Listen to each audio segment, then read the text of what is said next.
अरे बापरे, संगमनेरात प्रशासनाचा महाऑपरेशन प्रहार, 14 अनाधिकृत कत्तलखाने जमीनदोस्त, तर 14 बांधकामे भुईसपाट नगरपालिका आणि पोलीस प्रशासनाचे संयुक्तपणे सर्जिकल स्ट्राईक। बघा सविस्तर न्यूज NMP1।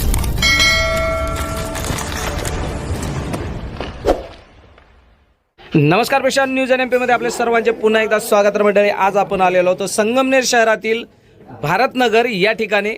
प्रेक्षकांनो, संगमनेर शहरातील अवैध व्यवसायाचे कंबरडे मोडण्यासाठी आज संगमनेर नगरपालिका आणि पोलीस प्रशासनाने संयुक्तपणे सर्जिकल स्ट्राईक केला आहे। गेल्या अनेक दिवसापासून चर्चेत असलेल्या आणि प्रशासनाच्या रडारावर असलेल्या तब्बल 14 अनाधिकृत कत्तलखान्यावर आज प्रशासनाचा हातोडा पडला आहे।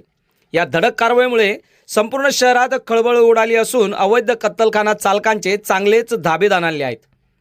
मिळालेल्या माहितीनुसार आज सकाळी 10 वाजल्यापासूनच शहरात मोठ्या फौजफाट्याची हालचाल सुरू झाली। उपविभागीय पोलीस अधिकारी डॉक्टर कुणाल सोनवणे, शहर पोलीस निरीक्षक समीर बारवकर आणि पालिकेचे मुख्याधिकारी दयानंद गोरे यांच्या थेट मार्गदर्शनाखाली हा ऑपरेशन प्लॅन राबवण्यात आला आहे। यामध्ये पालिकेचे 50 कर्मचारी व मजूर आणि पोलीस दलातील 50 अधिकारी अंमलदार असा एकूण 100 ते 125 जणांचा कडेकोट बंदोबस्त तैनात करण्यात आला होता।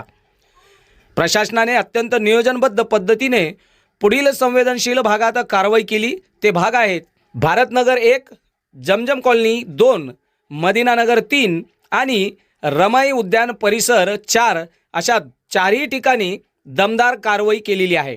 2 JCB, 3 ट्रॅक्टर आणि कटर मशीनच्या साहाय्याने अनाधिकृत बांधकामे, लोखंडी सांगाडे आणि पत्रे कापून काढण्यात आले आहेत।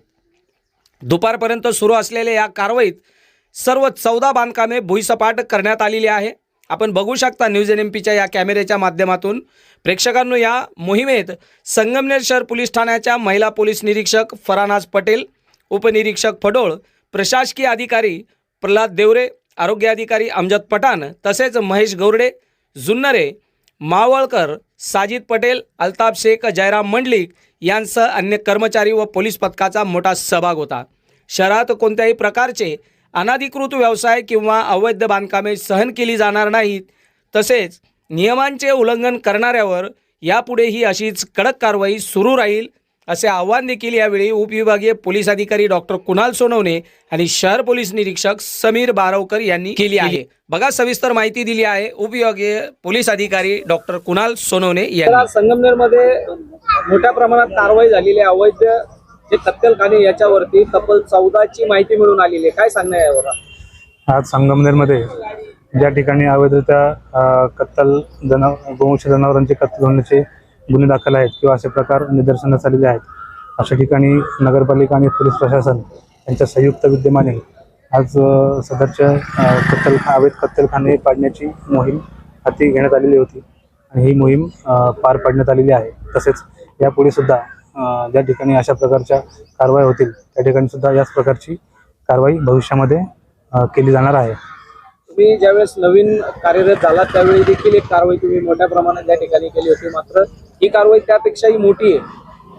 हो, मागच्या वेळेपेक्षा संख्या जास्त आहे आणि यापुढे सुद्धा ज्याप्रमाणे कारवाई होत राहतील त्याप्रमाणे या प्रकारच्या ज्या कत्तलखाने पाडण्याच्या कारवाई असतील त्या सुरू राहतील। काय आवाहन करणार सर आपण?